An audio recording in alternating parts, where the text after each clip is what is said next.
ጤና ይስጥልን ክቡራን ተመልካቾቻችን የፋና ሚዲያ ኮርፖሬሽን አንድ ድል ሳምንታዊ ፕሮግራማችን ተጀምሯል። የዚህ ሳምንት እንግዳችን የአማራ ጊዮናዊ ንቅናቄ ፓርቲ ሊቀመንበር ናቸው። ምርጫው ስንሻ ይባላሉ።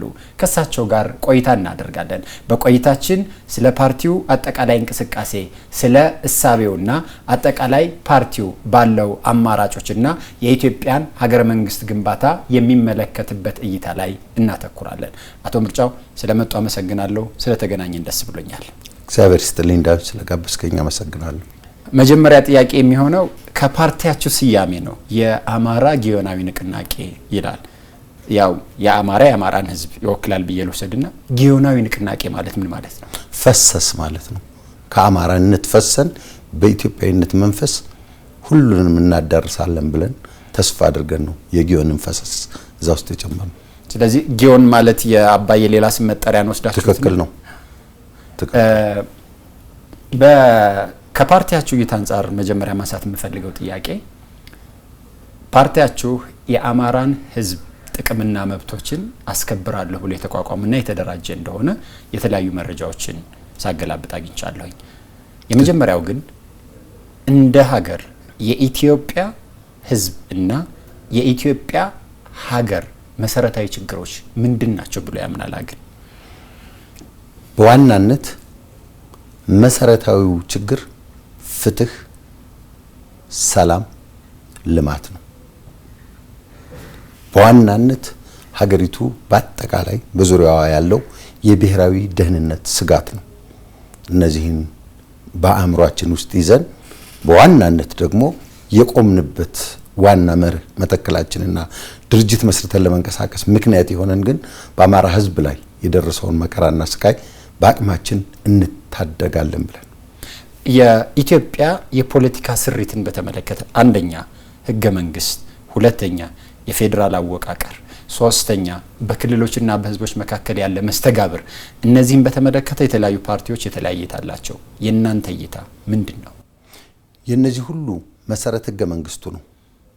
አሁን ያለው ህይወት ያለው የምንተዳደርበት ህገ መንግስት ነው።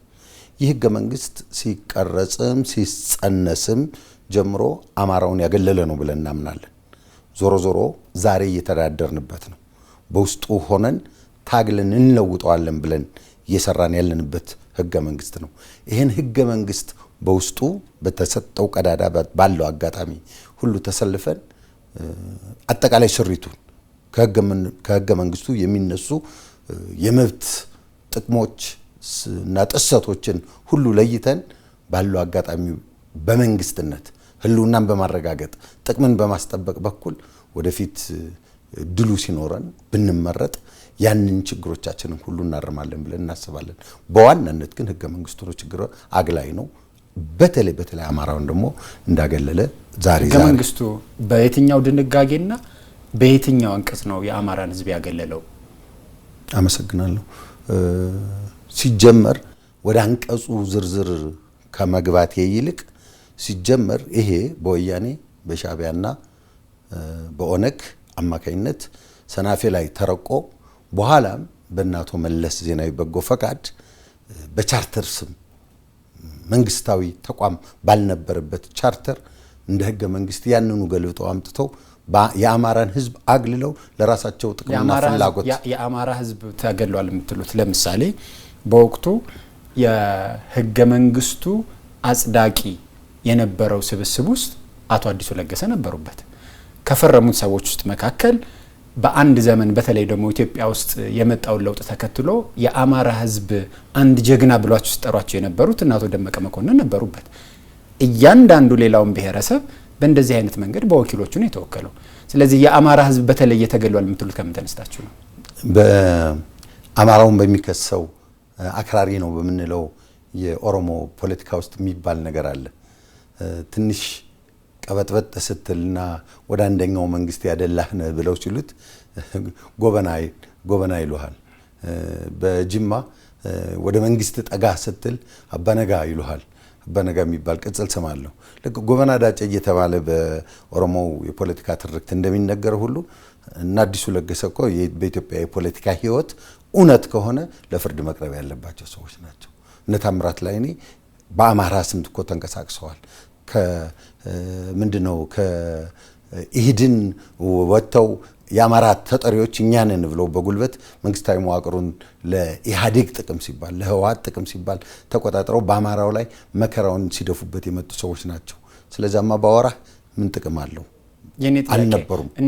አልነበሩም። የአማራ ወኪል አልነበሩም ነው ፍሬ ነገሩ። እናንተ አንድን ሰው የአማራ ወኪል የምትሉት የእናንተን ሀሳብ ሲቀበል ነው ወይስ የአማራን ህዝብ እወክላለሁ ብሎ በወቅቱ በመሰለውና ባመነበት ታግሎ የአማራን ህዝብ ወክሎ ሲገኝ ነው? መስፈርታችሁ እናንተ ገሌን አማራ አይደለም ነው ለማለት ማን ነው ደረጃ ሰጪ ያደረጋችሁ ነው? በጣም ጥሩ ደረጃ ማን ናወጣ። ምሳሌ አስራት ወልደየስን ላንሳልህ። አስራት ወልደየስ ከዩኒቨርሲቲ ተወክለው ነው ወደዛ የሄዱት። ሄደው የልዩነታቸውን ሐሳብ ለምሳሌ የኤርትራን ጉዳይ የልዩነቱን ጉዳይ የማጽደቅን ጉዳይ ሲያነሱ ያን ጊዜ የዩኒቨርሲቲ ወኪል ነበሩ። በኋላም ወጥተው የአማራን ህዝብ ብሶት በበደኖ በእንቁፍቱ የነበረውን መከራ ለመቋቋም ብለው በሚጮሁበት ጊዜ ያን ጊዜ የአማራው ህዝብ በነቂስ ወጥቶ ውክልና ስለሰጣቸው አልነበረም። ግን ጥቅሙን ጠየቁለት፣ መብቱን ጠየቁለት፣ መከራውን ልታደግለት አሉት። ምን ሆነ? ያኔ የአማራ ህዝብ አከበራቸው። ለምን? ፍላጎቱ። የፕሮፌሰር አስራት በዛ ሂደት ውስጥ መኖር እኮ የአማራ ህዝብ መወከሉን ነው የሚያሳየው። አይደለም፣ በፍጹም ሲጠሩ እሳቸው የአማራን ህዝብ አይወክሉም እንዴ? በደንብ ዛሬማ መስክር ካልከኝ አዎ መሰክራለሁ። ቅድም እንዳነሳሁልህ አዲሱ ለገሰን የመሰለ ፐርሰናሊቲ በአማራ ህዝብ ጥቅም ውስጥ መምጣት የለበትም ለማለት ፈልጌ። ጥሩ። አንድ ማንሳት የምፈልገው ጥያቄ ወደ አማራ ክልል እና ወደ አማራ ህዝብ እንምጣና አግን ማስመለስ የሚፈልገው እና ማስጠበቅ የሚፈልገው የአማራ ህዝብ ጥያቄና ጥቅም ምንድነው? በዋናነት መብቱን፣ ጥቅሙን፣ ከሁሉም በላይ ነፃነቱን፣ በመረጠው ሰው መተዳደርን፣ በሚያጸድቀው ህግ መገዛቱን፣ ቀጣይ በሆነች ኢትዮጵያ ውስጥ እኩልነትና መብቱ ተረጋግጦለት መኖርን ነው።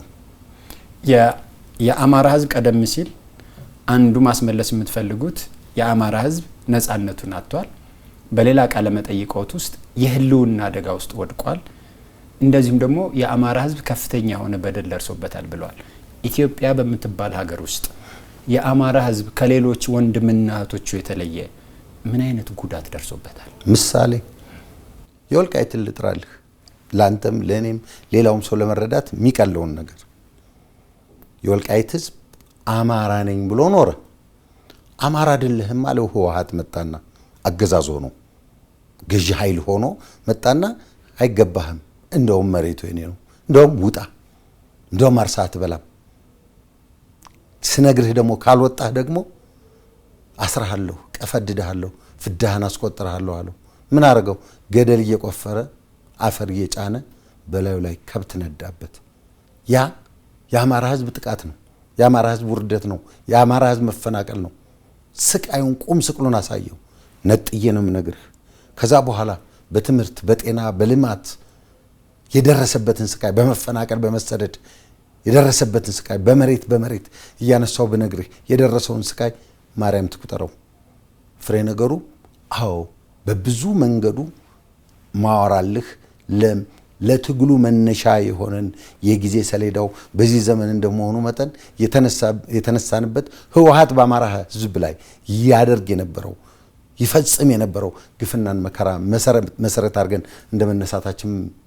እንደመነሳታችን መጠን የግድ መብትና ጥቅሙ ተነጥቋል። ህልውናው አደጋ ላይ ነው። የመኖር ዋስትናው አልተረጋገጠም። በህግ ጠለላ ስር የመኖር መብቱ አልተረጋገጠም። ልጆቹን አይመርጥም። በነፃነት አይመርጥም። በነፃነት አይተዳደርም። የመንቀሳቀስ መብቱ የተገደበ ነው። የመፈናቀል መብቱ ግድ ማን ነው? ይሄ አሁን የሚሉን ችግር የሌላዎች ህዝብ ልሂቃንም የኦሮሞ ልሂቃን፣ የሲዳማ ልሂቃን፣ የሶማሌ ልሂቃን፣ የሌላውም የኢትዮጵያ ህዝብ ልሂቃን በመረጥነው እንዳንተዳደር ተደርገናል፣ ነፃነታችን አልተገበረም፣ ጥቅማችን አልተጠበቀም ብሎ የሚያነሱ ተመሳሳይ ጥያቄ እኮ ነው። ስለዚህ የአማራን ህዝብ የተለየ የሚያደርገው ምንድነው ነው? የተለየ መከራ ደርሶብናል የምንለው አሁን በገለጽኩልህ መንገድ የወልቃይትን ኬዝ ብቻ ነው አይደለም። ያነሳው ፍትህ ስለ ፍትህ ልዘርዝር ስለ ፍትህ ኢትዮጵያ ውስጥ ያሉ ሌሎች ብሔረሰቦችም እኮ ተመሳሳይ የፍትህ ጥያቄ አላቸው። አማራን የተለየ የሚያደርገው ምንድነው? የአማራ ጊዮናዊ ንቅናቄ ወይም ይሄ ህብረት የመሰረት ነው ህብረት በዛ ላይ ተቃውሞ የለውም። ማንኛውም የፍትህ ጥሰት ባለበት አካባቢ በሙሉ ያሉ እንቅስቃሴዎች መታረም አለባቸው። እስካሁን ሲያነሷቸው የነበሩ ችግሮች የኢትዮጵያ የፖለቲካ ስርዓት ስሪት ብልሽት ችግር ነው ወይም ደግሞ የንዑስ ማንነት ወይም ብሔርተኝነትን መሰረት ያደረገና ኢትዮጵያዊ ማንነትን ዝቅ ያደረገ አስተሳሰብና እይታ በመኖሩ ምክንያት ነው ኢትዮጵያ አሁን ላለችበት ችግር የገባችው ብለው የሚያምኑ የአማራ ሊቃን አሉ። ይስማማሉ? ብዙም አልስማማም። ብዙም አልስማማም። ማልስማማበት አንዳንዴ ትንሽ በአገሪቱ ሁለንተናዊ ህይወት ላይ የግንዛቤ ማጠር ካልሆነ በስተቀር ህወሓትን የመሰለ እኔ የምከሰው ድርጅት ህወሓት ብቻውን የኢትዮጵያ ህዝብ መከራ አምጪና ወሳጅ ነው ብዬ አላምንም። ከጀርባ በርካታ ጉዳዮች አሉ። ከአርበኝነቱ ዘመን በተለይ ከጣሊያን ወረራ ጊዜ ጀምሮ እንዴት ጣሊያኖች፣ እንዴት አውሮፓውያን፣ እንዴት አሜሪካውያን፣ እንዴት የውጭ አገር ዘቦች በዚች ሀገር ላይ እንደዘመቱ ጠንቅቄ ያውቃለሁ። ያንን እንዴት ነጭን አንበረከከ የተባለን ህዝብ እንዴት እናንበርክከው ተብሎ በብዙ መንገድ እንደተዘመተበት አውቃለሁ። ይሄ በቅንጥብጣቢ የመጣ የተራ ተላላኪነት ስራ ካልሆነ በስተቀር ያን ያህል የገዘፈ እውቀት እኮ ኖሮትም ኢትዮጵያን በመበደል ደረጃ ብዙ ኢትዮጵያዊ እኮ ጸረ ኢትዮጵያ አይደለም ከጥቂት ቅጥረኞች በስተቀር። እናም በእኔ እምነት የአንድ ስርዓት የአፄ ኃይለ ሥላሴ ወይ የመንግስቱ ወይ የማነው ስሙ የመለስ ስርዓት ብቻውን ወይም ስሪታዊ ማዕከልን ፈጥሮ ኢትዮጵያን እናጥፋ በሚል ተንቀሳቅሷል ብዬ አላምንም።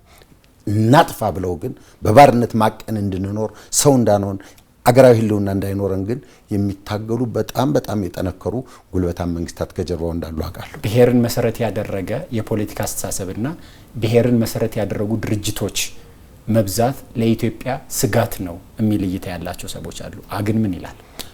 ስጋት ሊሆን አይችልም። ስጋት የሚሆነው በኢትዮጵያዊነት ላይ ያለው ጥያቄ በእያንዳንዱ የፖለቲካ ድርጅት ውስጥ በኢትዮጵያዊነት ላይ ያለው ጥያቄ ችግር ያለበት ከሆነ ለጉራጌም ቁም ለሀዲያም ቁም ችግር አለብህ። ውስጥህ በኢትዮጵያዊነት ማዕዘን የተቀረጸ ከሆነ ግን አማራም ላይ የምታየው ችግር፣ ኦሮሞም ላይ የምታየው ችግር ያንተ ችግር ነው፣ የኔ ነው ትለዋለህ። ዛሬ ላይ ቆመህ ሳት እየፈጀህ አንድ ቦታ ላይ ቆመህ ኦሮሞን ባታስብ የኦሮሞን ህዝብ መከራ ለማየት ቢጋርድህ መከራው አድረህ ውስጥ ኢትዮጵያዊነት እስካለ ድረስ በምንም መንገድ የሌላውን አትተውም። ስለዚህ እንዲህ ባለ ስርዓት ውስጥ ተቀርጸን እንደመምጣታችንና ቆመን እንደመገኘታችን ምንጊዜም ቢሆን የሚቀድመው ነገር ስለሚቀድምብን ብሔረተኞች የሚባል ስም ይሰጠናል። ያ ይሁን እንጂ በኢትዮጵያ አንድነት ላይ ለምሳሌ የአማራ ጊዮናዊ ንቅናቄን በኢትዮጵያ አንድነት ላይ በኢትዮጵያ ብሔራዊ ጥቅሞች ላይ በመሳሰሉት ጉዳይ ብታነሳው ግንባር ቀደም ነው። ወደ ኋላ አነሳለሁኝ በደስታ አግን አማራ ክልል ውስጥ ከሚንቀሳቀሱ ፓርቲዎች ከአብን ከኢዲሃን እና ከሌሎች 19 የፖለቲካ ፓርቲዎች በምን ይለያል? አንደኛ በምን ይለያል? በኩራት ልግለጽልህ። እኔ ለምሳሌ ሰሜን አሜሪካ ነው የኖርኩት፣ በግሌ የኖርኩት ስኖር ዛሬ የአማራን ችግር ማየት አለብኝ ብዬ የምኖረው ጎንደር ነው። ምሳሌ አብዛኞቹ የፖለቲካ ድርጅቶች አብዛኞቹ ማለት ይችላል በአማራ ውስጥ እንንቀሳቀሳለን የሚሉ የፖለቲካ ድርጅቶች አንደኛ እዛው አካባቢ አይኖሩም፣ የዛን አካባቢ ችግር አያዩም። ተመካክረን ቁጭ ብለን እንኳን ለመነጋገር የፖለቲካ ካልቸሩን አልመሰረት ነው። ሁላችንም እንላለን፣ አዎ እንላለን። ማን ምን ያደርጋል? ሁሉም በስራው ይላል። ስለዚህ አተመርጫው እናንተ ከሌሎች የምትለዩት ጎንደር ላይ ቢሮ ስላላችሁ ነው አይደለም እኮ። በመሰረታዊ ሳቤ ደረጃ በስራችን በመሰረታዊ ደረጃ አብን የሚያነሳው የአማራ ህዝብ ጥያቄ፣ አግን የሚያነሳው የአማራ ህዝብ ጥያቄ፣ የአማራ ዲሞክራሲ ኃይሎች ንቅናቄ የሚያነሳው የአማራ ህዝብ ጥያቄ ምንድነው ልዩነቱ? ምን የተለያየ አቋም ኖሯችሁ ነው 19 ፓርቲ አማራ ክልል ውስጥ የሚርመሰመሰው? በጣም ጥሩ። ይሄ የልዩነት ጉዳይ ከሆነ ያ የኋላ ቀር ህብረተሰብ መገለጫ ባህሪያትን የወረስን ስለሆነ ነው። በፖለቲካ ፓርቲዎች መካከል በአንድ ላይ እኮ የብሔራዊ ምክክሩ አጀንዳችሁ ምንድነው ስንባል እኮ የአብዛኞቻችን አጀንዳ ሲቀረጽና ሲወጣ እኮ በማዕከል አንድ ሆኖ ወጥቷል። በጥያቄዎቻችን ላይ አይደለም። እኔ አጠያየቅህ ምን እያደረጋችሁ ነው? ምን እየሰራችሁ ነው? በተግባር ሪሊ ምን እየሰራችሁ ነው ወደሚለው አዘንብዬ ነው እንጂ የእይታ ልዩነት አላችሁ ወይ? የለንም። የእይታ ልዩነት ከሌላችሁ በስተቀር 19 ቢሮ 19 ሊቀመንበር ምን ያደርጋል? እውነት ለአማራ ህዝብ የምትጨነቁ ከሆነ ለምን አንድ ጠንካራ ፓርቲ በጥምረት በውህደት ወይም በትብብር አትፈጥሩ? በእኛ አገር የቤት አሰራር አንድ የሚባል ነገር አለ። መቃብርና ቤት ለየብቻ ነው የሚባል ነገር አለ ይመስለኛል። በዛ አእምሮ ብዙዎቻችን በዛ ተቀርጸን ቁጭ ብለን የፖለቲካ ልዩነቶቻችንን ፈተን በአንድ ላይ በብሔራዊ ጉዳይ በሚያግባባን ጉዳይ ቁጭ ብለን እናውራ የሚለውን የፖለቲካ ካልቸር ገና በውስጣችን አልጎለበተም። ሌላ ምክንያት ሊኖር አይችልም። ምክንያቱም አብዛኞቹም በቅርብ አውቃቸዋለሁ በአማራ ፖለቲካ የሚንቀሳቀሱትን። ጠበቅ ያለ ነገር ሲመጣ ገፍተን ስንሄድ አንድ እንሆናለን፣ ስንሰነብት እንለያያለን፣ በየቦታችን እንሄዳለን። ያ ጥቅም ነው አይደለም። በአንድ ላይ ልንመጣና ጎልብተን ልንቆም ይገባል። አዎ፣ ግን ዋናው በመሰረታዊ ጉዳይነት የፖለቲካ ካልቸራችን ተቀራርቦ ተቻችሎ የመስራት ባህል ገና አልዳበረም በውስጣችን። በአማራ ክልል ካሉ የአማራ ህዝብ እንወክናለን ካሉ የብሔር ድርጅቶች አንድ አይነት አቋም አለን ካላችሁ ከአደረጃጀት አንጻር እናንተ የኢትዮጵያ ህዝብ ላይ ችግር አድርሷል ከምትሉት ህወሓት በተለያየ ጊዜ የብሔር ድርጅቱ ነው ተፈጥሯል ብላችሁ ከምትከሷቸው ከኦብነግ በምንድን ነው የምትለዩት? ይሄማ ምን አቶ ዳዊት፣ ይሄማ ቀላሉ ነገር ነው። እኔ ለኦሮሞ ህዝብ ቢቻቻል አንድ ጠንካራ የኦሮሞ ህዝብ መብትና ጥቅም ጠባቂ ነኝ የሚል ድርጅት ቢኖር ቢፈለግም 40 ሆነው ተደራጅተው፣ እኔ በመደራጀት ከሚያምኑት ውስጥ ነኝ። ቤት ሆኖ በማንኮራፋት የኢትዮጵያ ህዝብ ችግር ወይም የብሔረሰብ ችግር ይፈታል ብዬ አላምንም። መደራጀት አይደለም ችግር፣ 40 ሆነ መምጣት አይደለም ችግር። 40 ሆነ መጥተህ እየጠበብክ መምጣት አለብህ። ምክንያቱም ፎከስድ እየሆንክ ጥቅምህን የምታስጠብቀው ጉልበት በማውጣት ነው። ያ ጉልበት ደግሞ በአንድነት ነው የሚገኘው። በዛ መንገድ ቢሆን ጥሩ ነው። ሁለተኛ በዋናነት መደራጀት እኮ ችግር የለውም። የተደራጀለት ዓላማ ምንድን ነው? ካሁን ቀደም እርስዎን ጨምሮ የአማራ ልሂቃን ውጭ ሀገር ስትኖር ስታቀርቡ የነበረው ክስ ኢትዮጵያን እንዲህ ያለ መከራዎት ውስጥ የጣላት የብሔር ፍላጎትን መሰረት አድርገው የተደራጁ ናቸው ብላችሁ ህወሓትንም ስትከሱ ነበረ። ኢህአዴግንና በውስጡ ግንባሩን የፈጠሩትን 4 ድርጅቶችን ስትከሱ ነበረ። በኋላ ግን እንደ ህወሓት ያለ የብሔር ድርጅቱ ናችሁ መጣችሁ፣ እንደ ኦህዴድ ያለ የብሔር ድርጅቱ ናችሁ መጣችሁ፣ እንደ ደኢህዴን ያለ የብሔር ድርጅቱ ናችሁ መጣችሁ። ስትከሱት የነበረውን ችግርና ስትከሱት የነበረውን አደረጃጀት እንዴት እናንተ መልሳችሁ ተደግሙታላችሁ? ወንድሜ ዳዊት ላርምህ፣ ህወሓትን የመሰለ በጣም ነውር የሆነ ድርጅት እሱን መስላችሁ መጣችሁ ስላልከኝ ባደረጃጀት ነው።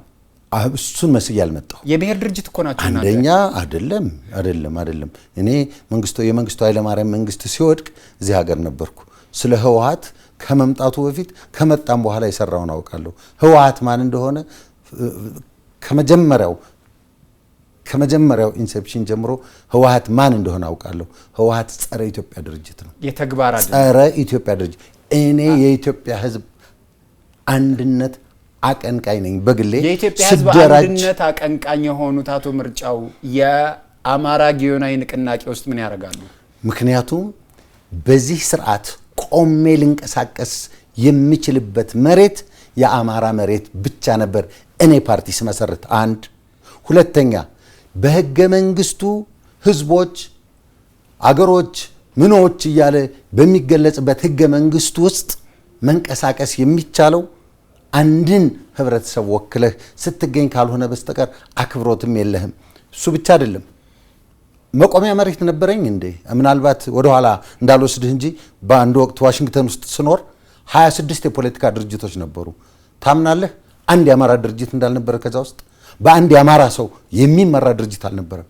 ከ26 ድርጅቶች በዛ ውስጥ ቆመህ የአማራን ጉዳይ አንስቼ እንቀሳቀሳለሁ ብትል ሰይፉ ከየት መጥቶ እንደሚመታ እንኳ አታውቀውም ነበር። በአንጻራዊነት እንኳ ዛሬ ያለው የፖለቲካ ህይወት ከአማራነት መድረክ ሸሽተህ ሽሽት ፍሬ ነገሩን ሸሽተህ ሳይሆን በኢትዮጵያዊነት ዘንግ እንኳ ሊደራጅ ከሚሉት ጋር ቀርበን ለመስራት የሚያስችል ግራውንድ ተፈጥሯል። ሁኔታው ሲፈቅድ ቀስ እያልን ወደ ኢትዮጵያዊነት የብሔር ድርጅት አማራ ክልል ውስጥ ለሚያቋቁሙና የአማራን ሕዝብ እንወክላለን ብለው ለሚያቋቁሙት በአንድ ወቅት ስትነቅፉት የነበረ ብሔርን መሰረት ያደረገ አደረጃጀት ላይ እናንተ ገብታችሁ የብሔር ድርጅት ስታቋቁሙ እያመናችሁበት ነው ወይስ ታክቲካል ለጊዜው የሚያስፈልግ አደረጃጀት ነው ብላችሁ ወስዳችሁት ነው? በጣም ጥሩ። አንደኛ ትግል ነውና ታክቲክም አለው፣ ስትራቴጂም ንድፈት ትታገላለህ። መቆም የሚያስችልን ህይወት አልነበረንም። አማራው እሳት ላይ የተጣደበት ጊዜ ነበር። እንደዚህ እሳት እየተንቦገቦገ አማራውን በሚበላበት መሬት ላይ ቆመህ ያን ጊዜ ሶማሌውን አድናለሁ አፋሩን አድናለሁ ምትልበት አልነበረም። ቢያንስ ቅድም የነገርኩህ አይነት 26ቱን የመሳሰሉ በየቦታው ያሉ የፖለቲካ ድርጅቶች ያንን ህብረተሰብ በማቀፍ ይዘው ይጮሁለት ነበር። ቮካል ነበሩ፣ ሚዲያ ነበራቸው፣ ብዙ አክሰስ ነበራቸው። ጉዳቱን እንኳን ሊገልጹለት አማራው በግራና በቀኝ ታንቆ የነበረበት ጊዜ። ስለዚህ ባደረጃጀት እናንተ ባደረጃጀት ነው፣ በተግባር እያልኩ አይደለም። ባደረጃጀት ስትወቅሱት ከነበረው ህወሓት ስትከሱት ከነበረው ኦነግ ጋር ተመሳሳይ ናቸው። በፍጹም ኦነግ እኮ ሲመጣ ግን የብሔር ድርጅት አይደለም። ላስረዳ አደረጃጀታችሁ ከሆነ ስልት ነው። ያደረጃጀት ተመሳሳይ ናቸው። ባደረጃጀት ደረጃ አይደለም። አላማችን ነው የሚለያየው። እኔማ ያላማችሁ ጥያቄ አይደለም። አላማችሁ ኋላ እንመጣበት። በአላማቸውን ላይ እስካልተግባባን ድረስ በየትኛውም ቅርጽ አማራን ለማዳን በሚደረገው ህወሓትን ብመስል ሰይጣን ብመስል በዚህ አይጨንቀኝም። ጥሩ። ለአግን ማንሳት የምፈልገው ጥያቄ እንደውም በአንድ ቃለ ምልልስ ላይ በአማራ ክልል ያሉ ሌሎች ብሔሮችን ምን ያህል ታሳትፋላችሁ ሲባሉ ቃል በቃል እርሶ ምንድን ነው ያሉት? በአማራ ክልል ውስጥ የሚኖሩት ሁሉም ህዝቦች አማራ ናቸው ብለዋል። በአንድ ቃለ መጠይቅ ላይ ቅማንትን፣ አገውን፣ አርጎባን፣ ኦሮሞን አማራ የምታረጉት በምን ስሌትና በምን ኃይል ነው? እንደገና ልመልስ ዳዊት።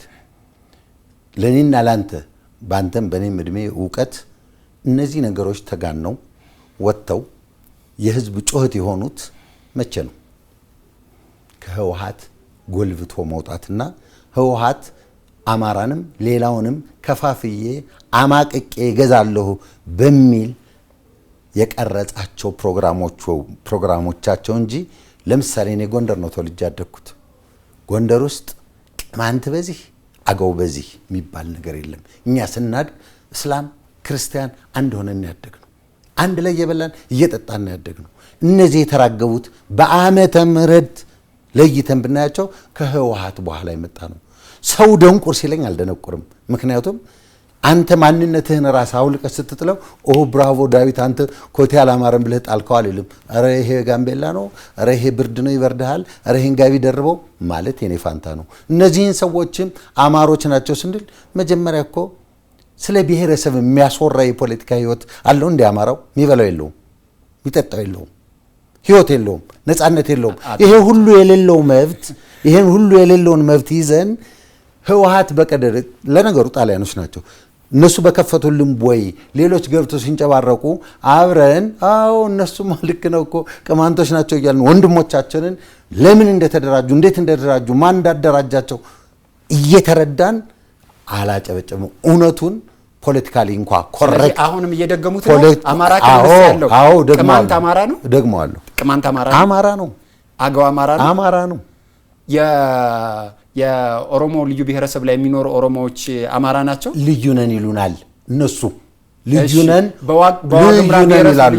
ግን አንድ ነገር ልንገርህ ደግሞ የአማራን ጨዋነት ልንገርህ ይሄ ሁሉ ሆኖ ማናነሰው በሀገሪቱ ላይ የከፋ ችግር አለ እያል ዋጥ እያደረግነው እየሄድን ነው እንጂ እነዚህ ሁሉ ያልካቸው ዛሬ መለወጥ አለብን በምንለው ብልጽግና ላይ እንኳ የአየር ሰዓት ተሰጥቷቸው ባህላቸውን ማንነታቸውን ራሳቸውን አክብረው እንዲገዝፉ ብልጽግና የምናወግዘው የምንከሰው በብዙ ነገሮች የምንከሰው ብልጽግና እንኳ መብትና ጥቅማቸውን ስለ አማራ ላውራህ እንዴ? ስለ እንደዚህ አይነት ነገሮች ሌላ ቦታ ይዘውን ይከቱና ያልጨረስኩት አለ ዳዊት እንዴ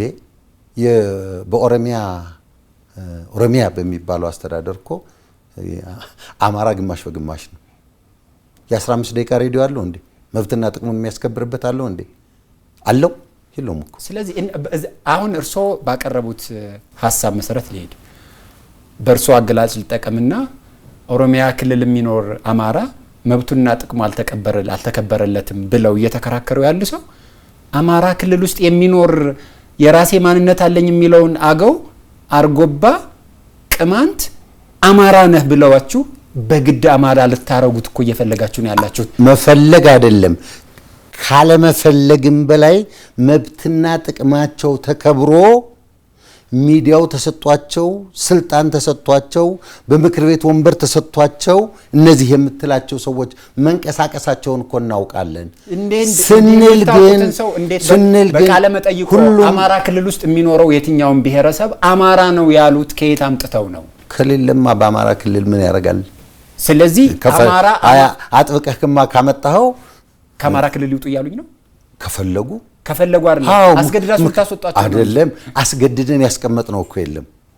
አስገድደን ያስቀመጥነው ቦታዬ፣ አገሬ፣ ወንዜ፣ ምድሬ ነው። ምድር ከሆነማ የኔንም አከበረልኝ።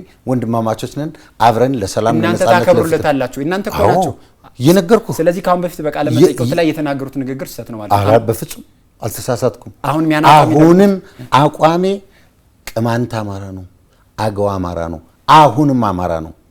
እሺ አገው ነን ሲሏችሁት ምን ትላላችሁ? ምን አልከኝ? እናንተ ቅማንትን አማራን ስትሉት አይ ቅማንት ነኝ ቢላችሁ ያስጠናንና እንከተለዋለን። ምን ችግር አለው? ሌላው ከርሶ ጋር ከተገናኘን አይቀር አግን የትብብር ለኢትዮጵያ አንድነት የሚባል ጥምረት አባል ነው። ከነዚህ የትብብሩ አባላት መካከል ሁለቱ አንደኛ ለብሔር ማንነት ከብሔር ማንነት ይልቅ የዜግነት ፖለቲካን የሚያቀነቅኑ ናቸው። ሁለተኛ ኢትዮጵያ ለችግር የዳረጋት ብሔርን መሰረት ያደረገ አደረጃጀትና አወቃቀር ነው ብለው ያምናሉ። እንዲህ አይነት አቋም ካላቸው ጋር የአማራ ብሔርን ወክላለሁ የሚለው አግን ምን ያደርጋል? በመሰረቱ ከአብረን ጥምረት ትብብር የፈጠርናቸው ፓርቲዎች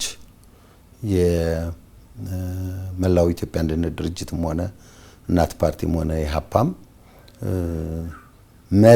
መርህን መሰረት አድርገን ነው የተጣመርነው። ያጣመሩን ጉዳዮች ትናንት የነበረ ታሪካቸው በውስጥ የቀበሩት ማንነትም እንዳላቸው ያ ወደዛ አይደለም። ዛሬ ምን ይፈልጋሉ? ዛሬ ምን እያደረጉ ነው? ዛሬ የሚያከናውኑትና የሚፈልጉት ነገር አብሮ ሊያቆመን ይችላል ወይ ብለን በሰው ልጆች መብት እኩልነት፣ በሀገር አንድነት መቀጠል፣ በግብርናው፣ በኢኮኖሚው፣ በፖለቲካው፣ በዲፕሎማሲው አጠቃላይ በብሔራዊ ደህንነታችን ላይ ያላቸው እይታ ምንድነው በሚል ለአመታት አብረን ተጠናንተናል፣ አብረን ሰርተናል።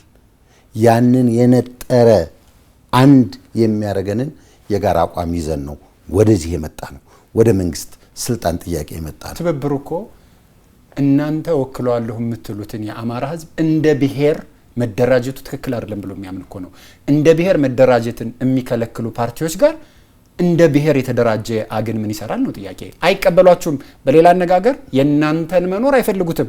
ህልውናችሁን ከማይፈልጉት ጋር ህብረታችሁ ምን ያደርጋል? እንደገና ምናልባት ጠፈጥ አድርጌ ወይም ደመቅ አድርጌ ልናገረው። የተደራጀሁበት የአማራ የሚባለው ትግል ከበደ ወደደው አየለ ወደደው በፈለገው ቀን ወጥቶ በፈለገው ቀን የሚፈርጥ አደረጃጀት አይደለም። ይህ የአማራ ህዝብ ትግል ነው።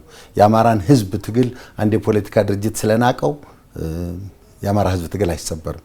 ያ ሌላ ነገር ነው። ግድ የለም። የኔም እኮ ጥያቄ ህልውናችሁንና አደረጃጀታችሁን ከማይቀበሉ ፓርቲዎች ጋር ህብረት መፍጠራችሁ ምን ልታገኙ ነው? በጣም ጥሩ።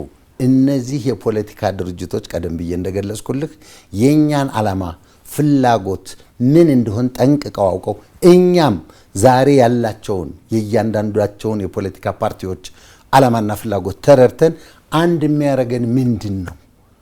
መተባበር በሐሳብ በህልውናችሁ ላይ እንዳያረጓችሁም አይቀበሏችሁም ነው። በሐሰት መረጃው ይሄን ማንፊስቷቸው የሚለው የነገርኩት የነሱ ማንፊስቶ ይሄን የኛ ማኒፌስት አለን። ከነሱ ጋር ያጣመረን ማኒፌስት አለን። በዛ ማኒፌስት ውስጥ እንደው ከማኒፌስቱም በፊት በእውነት የሆነ እንደሆን ከማኒፌስቱም በፊት ለምሳሌ ኢሃፓን ብትወስድ ሁሉም የብሔረሰብ ድርጅት ብሔረሰብን በብሔረሰብ መደራጀት አይጠቅምም ብሎ ይናገራል። በተለያዩ መድረኮች ላይ ይናገራል ሳይሆን ማንፌስቶው ላይ ጽፎታል። ስላመነበት ነው። ስለዚህ እናንተ የማይቀበላችሁ ኢህአፓ ጋር ምን ታረጋላችሁ? እኮ ነው ጥያቄ። ዳዊትዬ እኔ ልጨርስልህ ከዛ ታርመኛለህ። ያንን እይታውን የብሔረሰብን አደጋ አስረግጦ ከተናገረ በኋላ ግን ከኦፌኮ ጋር አልሰራም አይልም፣ ከኦነግ ጋር አልሰራም አላለም። በተለያዩ መንገዶች ትብብሩን አሳይቷል። እንተባበር ብሏል። በሚያግባባን ነገር እንተባበር። ሀገሪቱ በብሔረሰብ በመሰነጣጠቅና በመፈረካከስ ወይም በየአቅጣጫው በመሮጥ ችግሩ አይፈታም፣ ቁጭ ብለን እንምከር ብለው ከሚወተውቱት ድርጅቶች አብዛኞቹ በእናት ፓርቲ፣ በመኢአድ፣ በኢሃፓን በኩል የሚደረጉ ጥረቶችን ፐርሰናል ያውቃለሁ እና እኛንማ እጃቸውን አቅፎ ዘርግተው አንደኛ የተከበረ ህዝብን ወክለን ነው የመጣን። ካልሰረክ፣ ካላጭበረበር፣ ካልዋሽህ ሌላ ባጌጅ ከሌለህ እኮ የአማራን ህዝብ ይዞ መቅረብ አያስንቅም እና እነሱ አይገፈትሩም። ለምሳሌ እናንተ በትብብሩ መንግስት ብትሆኑ አሁን በሚቀጥለው ምርጫ ውስጥ እንሆናለን ነው። እሺ አየው የኔ እንደ ጋዜጠኛ እንደዛው መጠየቅ አይ እንደው እኔም ልጠቁም። እሺ ሰፊ ህዝብ እኮ ነው ሊመርጠን ነው። አማራ ትልቅ ህዝብ ነው። ይሄን ይዘን ነው ወደዚህ ትብብሩን በተመለከተ እናንተ መንግስት ብትሆኑ የአማራ ክልልን ባለበት አንድ ክልል አድርጋችሁ ነው የምታስቀጥሉት ወይስ ሌላ ምን አማራጭ አላችሁ? በአደረጃጀት የኛ ሐሳብ እንደ ኢትዮጵያ በልጆቿ ትተዳደር የሚል ሐሳብ ነው ያለው። ኖ የክልል አወቃቀር ነው ያነስ ያለው። እናንተ ደግሞ አግን ናችሁ። የአግን አቋም በፌዴራሊዝም አወቃቀሩ ላይ የአማራ ክልልን አሁን ባለበት አወቃቀር ማስቀጠል ነው ወይስ የሚለውጠው ነገር መለወጥ አለበት? ወደ ምን? ጂኦግራፊን መሰረት አድርጎ። ስለዚህ ለዚህ እኮ ነው ጂኦግራፊን መሰረት አድርጋችሁ የምታነሱ ከሆነ አሁን የአማራ ብሔርተኝነት ስል ጫፍ ላይ ደርሷል። የአማራ ህዝብ በአንድነቱን መታገል አለብን ብሏል እያላችሁ ነው። ይሄ አንድነቱን ሊያመጣ የሚችለው አንዱ አሁን ያለው አወቃቀሩ ነው። ስለዚህ አሁን ያለውን አወቃቀር የምትበታቱኑት ከሆነ አንድ የነበረውን የአማራ ህዝብ በተናችሁት ማለት ነው በአወቃቀር ደረጃ። ይሄን የምታደርጉ ከሆነ እንዴት የአማራ ህዝብ እንወክላለን ትላላችሁ? አወቃቀርን ማስተካከል ስትራክቸርድ ማድረግ መበተን አይደለም። አጥንተህ በሚበጅህ መጠን ለሀገርህ ልማት፣ ለሀገርህ እድገት፣ ለሀገርህ ጤና፣ ለሀገርህ ትምህርት፣ ለሀገርህ ብሔራዊ ደህንነት መጠበቅ ዳር ደንበርክን አጥረህ እንዴት አድርገህ ይዘህ እንደምትመራው አስበህ አውጥተህ አውርደህ በሚጠቅምህ ታደርጋለህ። እንደ ህብረት ግን ፌዴራላዊ አደረጃጀቱ የእያንዳንዱ ብሔረሰብ ጥቅም እንደተጠበቀ ሆኖ ግን በአደረጃጀቱ ላይ ቋንቋን መሰረት አድርጎ ያባላንን ነገር አስወግደን የኢትዮጵያን ህዝብ በሚያቀራርብ መንገድ ይዘን እንሄዳለን ላለን። አማራን በሚመለከት የአማራ ህዝብ ጥያቄ ለኛ በጣም ግልጽ የሆነ ጥያቄ ነው። ጥያቄያችን ምንድነው ብትጠይቀኝ እኔን እንደ አማራ እንደው ለመሆኑ እንደው ምንድነው ብለህ ብትለኝ መብታችን ይጠበቅ ነው፣ ነፃነታችን ይረጋገጥ ነው፣ ሰው የመምረጥ መብታችን የኛ ይሁን ነው፣ እኛ የመረጠው ያስተዳድረን ነው፣ በብሔራዊ ጉዳዮች ላይ እኩል ተሳትፎ ይኖረን ነው፣ በወርዳችን ልክ እንለካ ነው። ሌላ ነገር የለንም። ስለዚህ በዚህ አወቃቀር መሰረት እናንተ የጎንደር ክፍለ ሀገር፣ የጎጃም ክፍለ ሀገር፣ የሸዋ ክፍለ ሀገር፣ የወሎ ክፍለ ሀገር የሚባሉን አወቃቀር ትቀበሉታላችሁ በደስታ። ምን ይቸግራል? ሌላው ማንሳት የምፈልገው ጥያቄ የአማራና የትግራይ ክልል የይገባኛል ጥያቄ በሚያነሱባቸው የወሰን ጉዳዮች ነው። በዚህ ላይ አግን አሁን ላለው የይገባኛል የወሰን ይገባኛል ጥያቄ የሚያቀርበው መፍትሄና አማራጭ ሐሳብ ምንድን ነው?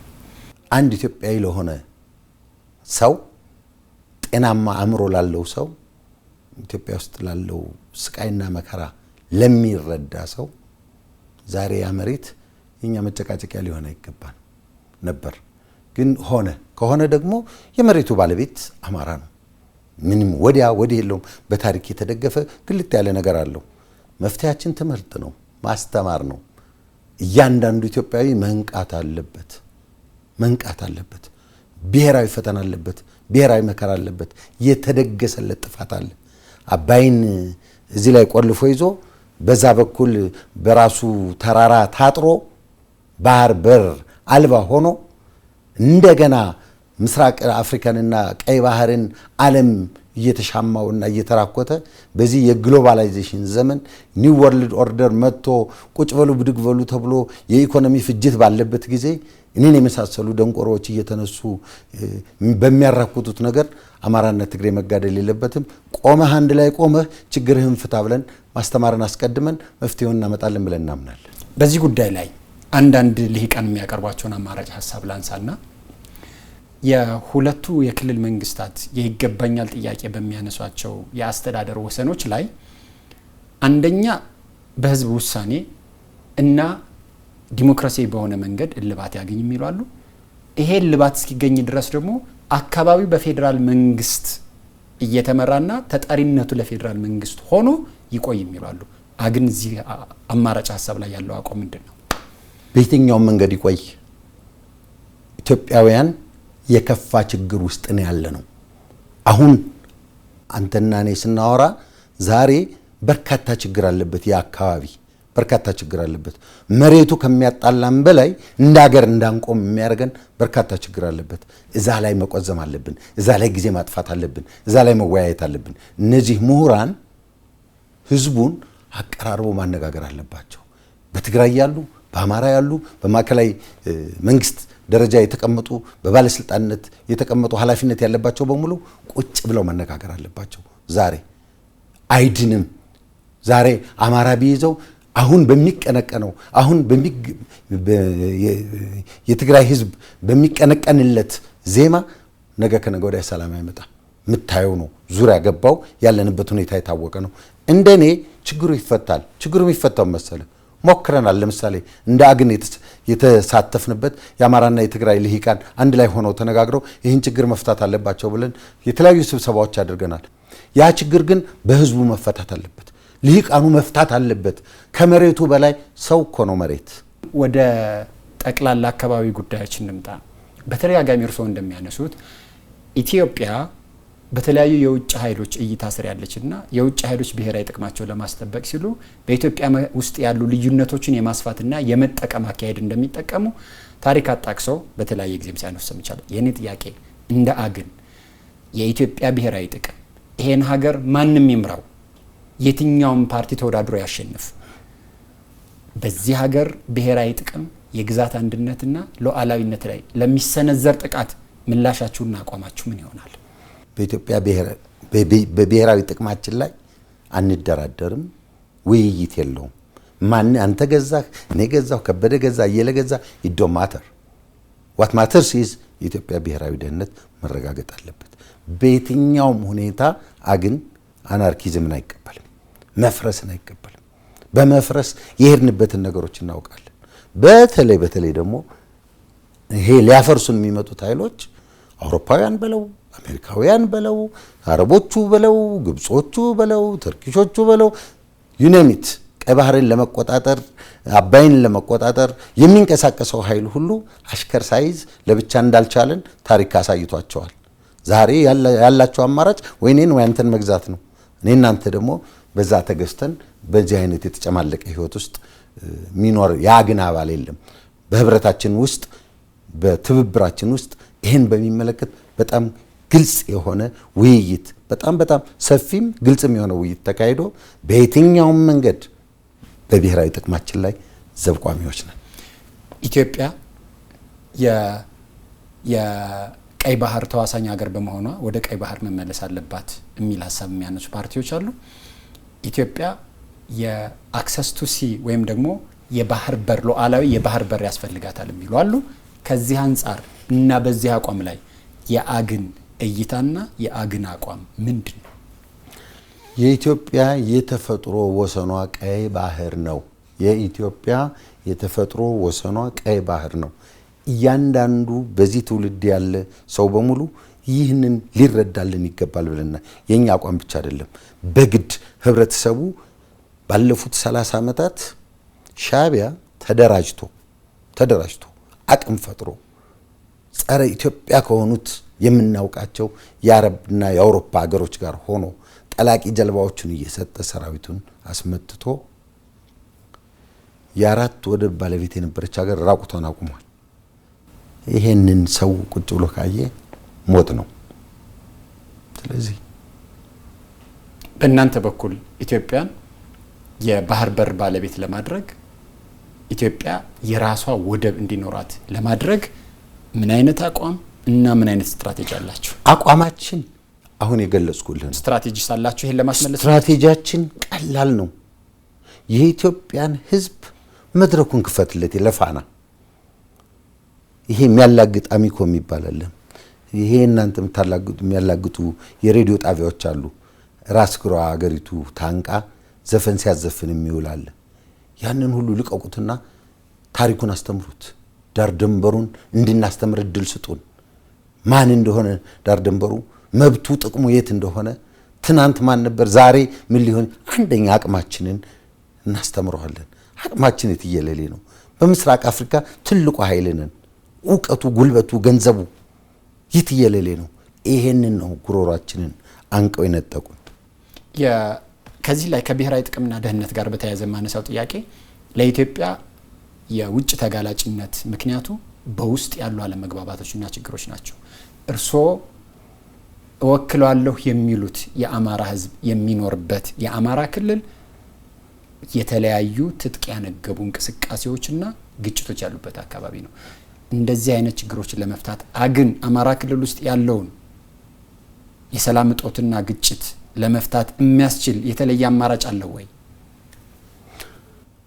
አማራጫችን በዚህ በትብብራችን አማካኝነት በሰፊው እስከ ጠቅላይ ሚኒስትር ቢሮ በተደጋጋሚ ጽሁፎችን እንልካለን።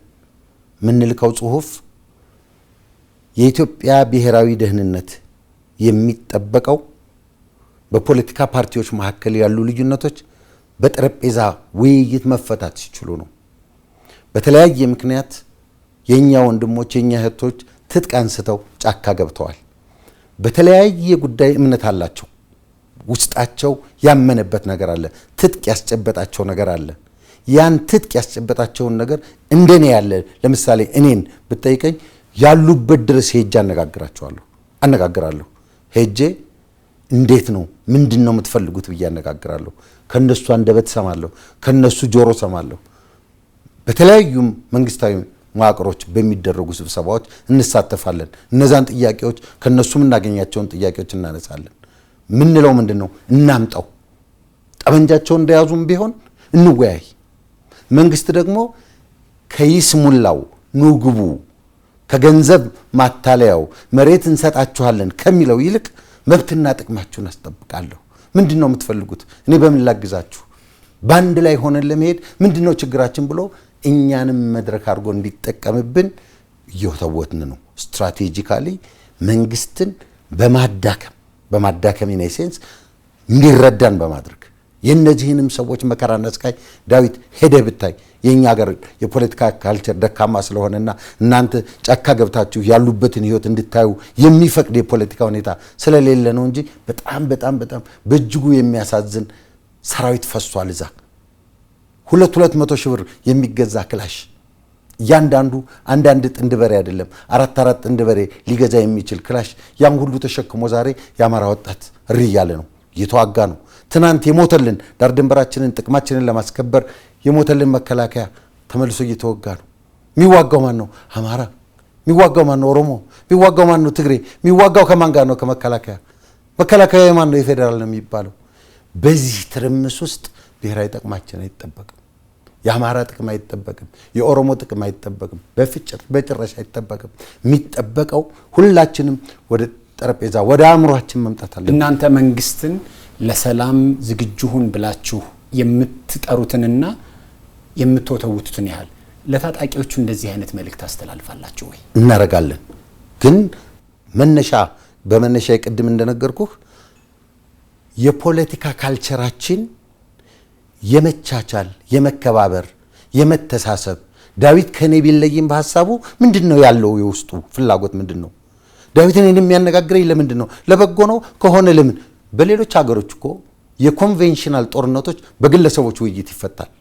እኛ ሀገር ግን የታጠቀውን ኃይል ሄደህ አነጋግረህ በሰላም ላትመለስ ትችላለህ።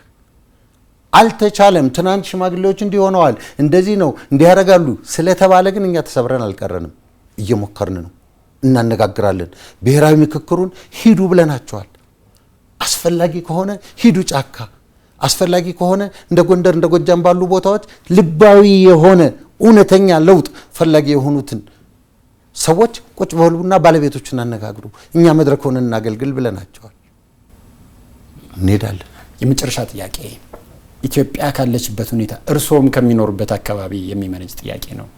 የኤርትራ መንግስት ኢትዮጵያ ውስጥ ያሉ ልዩነቶችን የማስፋትና ግጭቶችን የማፋፋም ፍላጎት ኑሮት የጦሩንም ወደ ኢትዮጵያ የግዛት ውስጥ አስገብቷል የሚሉ መረጃዎች እየወጡ ነው። ውጭ ጉዳይ ሚኒስቴር ይፋዊ መግለጫ ሰጥቷል። በጀነራል አልቡርሃን የሚመራው የሱዳን ወታደራዊ መንግስት ወሮ የያዘው የኢትዮጵያ የግዛት አካሌ ነው የምትለው አካባቢ አለ። የግብጽ መንግስት እነዚህን ሁለት ኃይሎች ተጠቅሞ ኢትዮጵያ ውስጥ ያለውን ግጭት የማስፋትና ኢትዮጵያን የማዳከም እንቅስቃሴ ውስጥ ገብቷል የሚሉ መረጃዎች አሉ። በእንዲህ ያሉ ሁኔታ ውስጥ ላለች ኢትዮጵያ ከነዚህ ሀገራት ለሚሰነዘር የቀጥታና የእጅ አዙር ጥቃትና እንቅስቃሴ አሁን እንደ ፓርቲ ምላሻችሁ ምንድነው? ነገ መንግስት ብትሆኑስ ምላሻችሁ ምን ይሆናል? በዋናነት በጣም በድፍረት ነው የምገልጽልህ። ህዝቡ ከዛ አቅጣጫ የሚመጣውን ችግር ከግብጾች ለጊዜው ስማቸውን ለመጥራትም ባይመች አንዳንድ የመካከለኛው ምስራቅ አገሮች አባይን ተንተርሰው አባይን ከምንጩ ለማድረግ አባይን ለመፈርከስ በአባይ ተጠቃሚ እንዳንሆን ሌላ መሳሪያ የላቸውም። ለጊዜው ከተርኪሾች ከዘመናት ከፖርቱጊሶች ከምኖች ጊዜ ጀምሮ ያለውን ሳይክል እንደተጠበቀ ሆኖ እኔ እናንተ ላይ አላለቀም ገና ቀጣይ እንደሆነ ነው። አልቻሉም፣ አይችሉምም። ምክንያቱም ኢትዮጵያዊው በጥቅሙ ቀናይ ነው። በተለይ የጋራ ጥቃት ሲመጣበት ሆ ብሎ ነው የሚወጣው። ያልቻሉት ቀናይ ስለሆነ ነው። ኢትዮጵያዊው እንደ ድርጅት የአማራ ጊዮናዊ ንቅናቄ እንደ ድርጅት እኔ የአማራ ጊዮናዊ ንቅናቄ የምንሰባሰብበት ትብብር በዚህ በኩል ሌት ከቀን ባለ በሌላ አቅማችን እንሰራለን ማለት ይህን ስልህ ጅል አይደለሁም። የፖለቲካ ድርጅቶችን ብትንትናችን እንዲወጣ አብረን እንዳንቆም ተባብረን በብሔራዊ ጥቅማችን ላይም አንድ ሆነን እንዳንቆም ውስጥ ለውስጥ ብዙ ደባ አለ። ግን ያንን ከሞላ ጎደል እነሱ የሚያውቁት እኛ ማናውቀው ተንኮል የለም። ስለዚህ አንሰጣቸው፣ ምንም ሊያደርጉን አይችሉም። አንድ ሁለተኛ፣ እናንተ ምን ታደርጋላችሁ? ነገርኩህ፣ አቅማችን የትየለሌ ነው። በዲፕሎማሲው ብትለው አቅማችን የትየለሌ ነው። ዓለም ላይ ያልተዘራ ኢትዮጵያ የለም። ብሔራዊ ደህንነቱን ማይፈልግ የለም። አባይን ማቆም ማይፈልግ የለም። የኤርትራ 4 ወደብ ተነጥቆ መኖር የሚፈልግ ኢትዮጵያ የለም። ስንትና ስንት ቢሊዮን ብር ለሞምባሳ መንግስት ላልሆነች ለፑንትላንድ ስንት እንደምንገብር እናውቀዋለን። አይቀጥልም እንደዛው ነው። የኢትዮጵያ ታላቅ ህዝብ ነው። እንዳጋጣሚ ጠንካራ መንግስት ያገኘ ቀን ጎርፍ ነው፣ ማይጠብቀው ጥቅም የለም።